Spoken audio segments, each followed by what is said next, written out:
Hello. Hello. I'm doing Singapore. Just note, I don't live there. I have not lived there. My parents have lived there for almost 10 years. So I've spent a good amount of a summer there, or a few summers there, and a few Christmases and New Year's, but they helped me put together this so it's not all heresy. But it's also, side note, I'm heavily biased toward this city. It is the best city in the world. Hands down. Objectively. All right, so the size of Singapore here is this purple shaded area. It is an island, like right on the equator. I think it's 2 degrees north of the equator. So exactly same climate all year, exactly same sunrise and sunset all year, no daylight savings time. But it can fit almost inside of Beltway 8, east and west, and almost inside 610 north and south, but they have the same, roughly the same population of the Houston Metroplex. So they are a city-state country, I guess that's how you say it, with a benevolent dictator.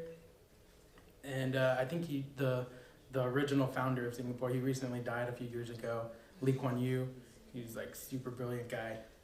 But the population of Singapore is mostly Chinese, and then you have a little bit of Malaysian because they're on the tip of Malaysia, and so it's just like over the bridge to get to Malaysia. There's a pretty high population of Indians actually, and then it's all urban because it's so small and so populated that there's no like going out to the suburbs. That's like towards the airport where all the white people live. That's as close as you get. So it's a really great place to do business for companies. A lot of oil and banking businesses have hubs in Singapore. Not only because it is so free and easy to do business, but because of its location is a very good stepping stone to other Southeast Asian countries. You can get to Indonesia, Malaysia, Thailand, India very quickly. Even China is only depending on where you go in China, but a few hour plane ride. Australia's a few hour plane ride. Japan's a few hour plane ride. So it's a great location, and it's kind of like at the port. The port is back and forth, one of the busiest ports. I don't know if the largest port. I didn't know Shanghai was the largest. But Singapore and Hong Kong go back and forth for the busiest port. So it's a high traffic area, great location, and they take advantage of it. And it's just a well-run country. The per capita adjusted GDP rate kind of thing is 93,000. It's like a purchasing power rate. So they do pretty well.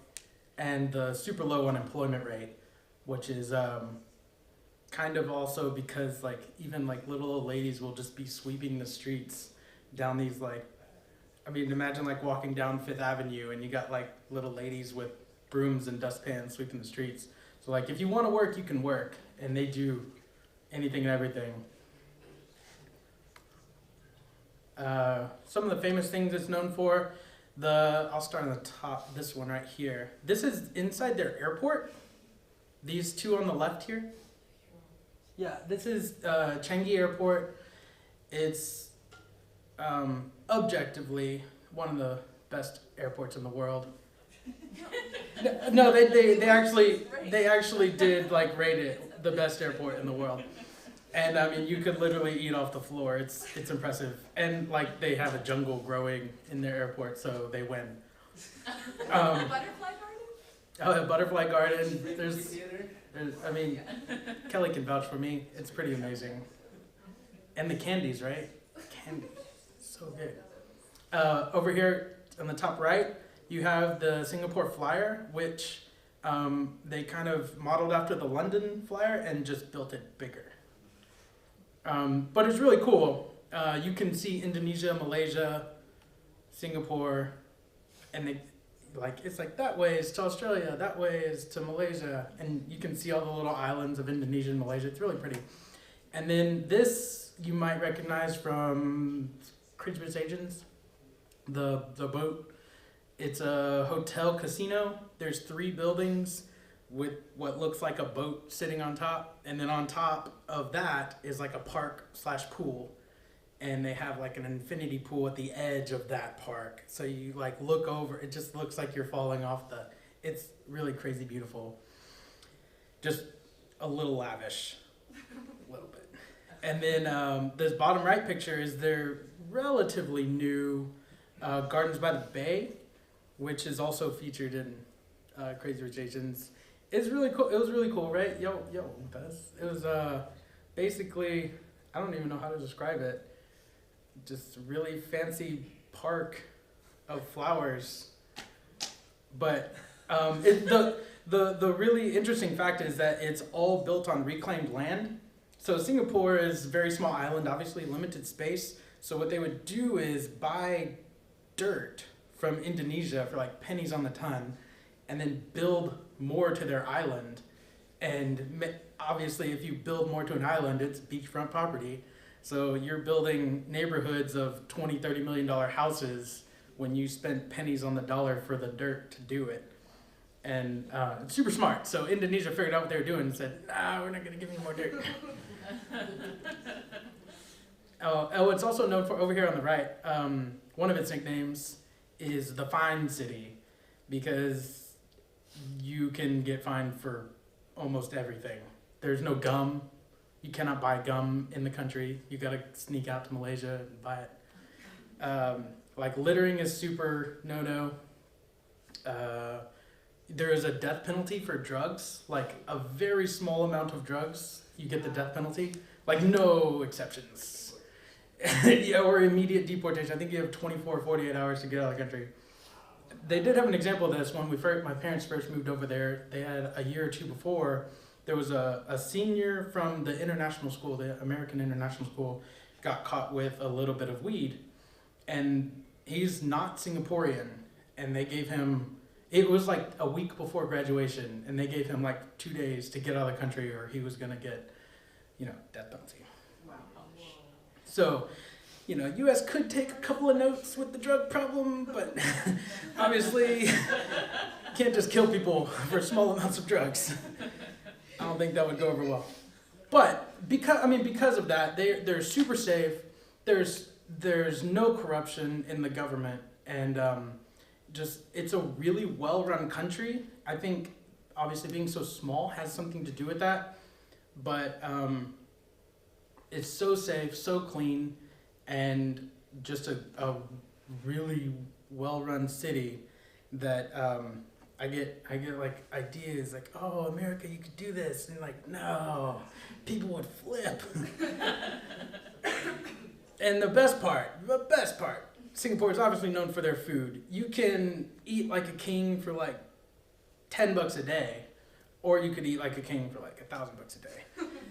But the best part is the food is like equally good. You can find hawker stalls for, some chicken rice for like $2, and it is so good. That's one of their dishes. Is this one on the right is chicken rice, and then which we've made before to share. And then the other famous one is the chili crab. So I don't know if that picture does it justice, but the crab claws are like that, and the whole crab is, it's almost getting to soccer ball size. Yeah, as big as Jack. So here, over here is a picture of some of the hawker stalls. I think this one is Chinatown, which has one of the best chicken fried rice places. Like it was on the Travel Channel. They went to the Chinatown place, this specific restaurant, to get this specific dish, and I did that, and it was amazing. And just food, so good, so many varieties. Like we've had 7-course Chinese meals for New Year's, and then we've eaten at hawker stalls, and it's all delicious. And if I'm gonna talk about a city, I gotta talk about the food. Brian would be my favorite person, or my number one person to take there. Liz has already been. Liz has already been. She knows. We gotta show Brian. So getting around Singapore, kind of like Shanghai, the metro and public transportation is really, really well run. It's not as crowded as Shanghai. Also very clean. Like this is about an average picture, not during traffic hour, but this is about average of how it is. The top middle one. And this is kind of, obviously there's no people here, but this is what the stations look like. Just so clean, so nice. Everything's really nice there. They have buses that run, and like if the bus is like a minute late, you can report them and the driver gets in trouble. I mean, I'm telling you, it's a really well-run city. Really well-run city. Down to the bus drivers. So I think this is just a road. That's kind of what their roads look like, but you can kind of see just huge buildings, huge trees, and then cars going through it. The way we describe it is kind of like Manhattan in the jungle, but not like block city, because London is built by the British, so they don't just like tear through things and build block cities. They kind of go around nature, so you still get all the pretty huge trees, and then just giant buildings in the middle. This bottom left here, that's Ion Mall on Orchard Drive. It's like one of the best. It's like the Galleria. It's the fancy high-end shopping mall. It's like 6 stories above and then probably 3 or 4 below. It's like the first floor of the Galleria, like the fancy floor where all the fancy stores are, not like the 3rd floor. How many Those floors like are in the other Galleria? malls. How many floors are in the Galleria? Like 3? Oh, this is way bigger. So, like, it has like 6 floors above of fanciness, and then the floors below are like a little less fancy, and then you have food courts, and then below that you have the MRT stations for the transportation.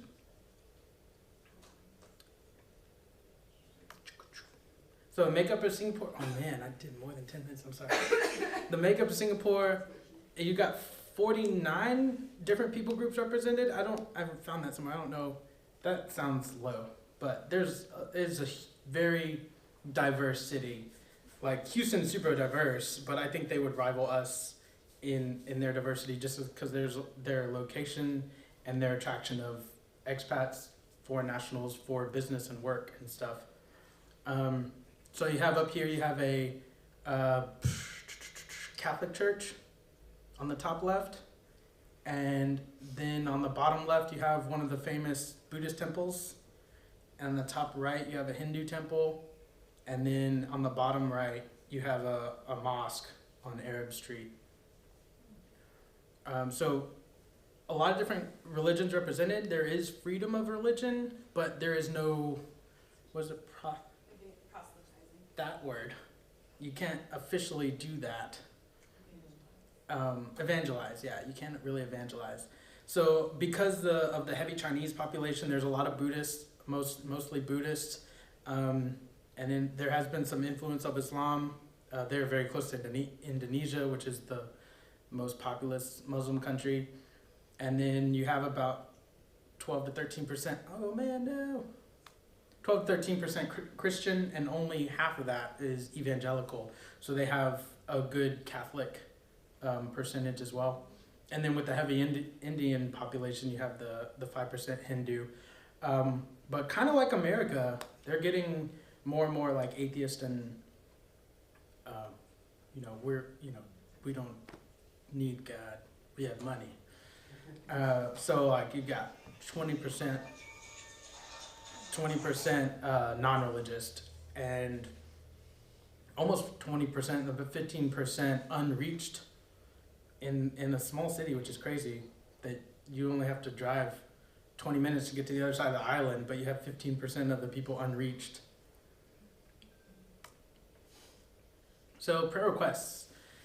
So I talked to my dad about this, and it's just, they're doing really well. In the people that do go to church are extremely, extremely solid, because unlike America, you don't go to church, socially or country club kind of atmosphere. Like when the people that do go are very involved, very committed, and very just solid people. So they would ask for continued prayer. The spread of the gospel throughout Southeast Asia, Malaysia, Indonesia are their immediate targets. The IBC specifically has connections with China, Vietnam, Cambodia, Mongolia. I don't know if Thailand is in there, but Indonesia, they have an orphanage. And then Malaysia, they do stuff. So, I mean, they're just a great hub to send people out. And a lot of the missionaries in East Asia and Southeast Asia from whether not IBC, IMB, Singapore is a great location for them to meet because it's safe and it's generally close for everyone. Because you get 20, 30 people meeting in China, kind of raise some flags. They don't like that. So Singapore functions as that for them. And then upcoming, actually, this is a specific event on May 17th that Sam is going to, my younger brother.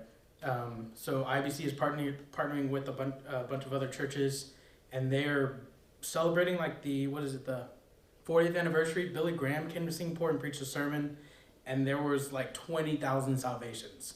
So it was kind of like the birth of Christianity in Singapore.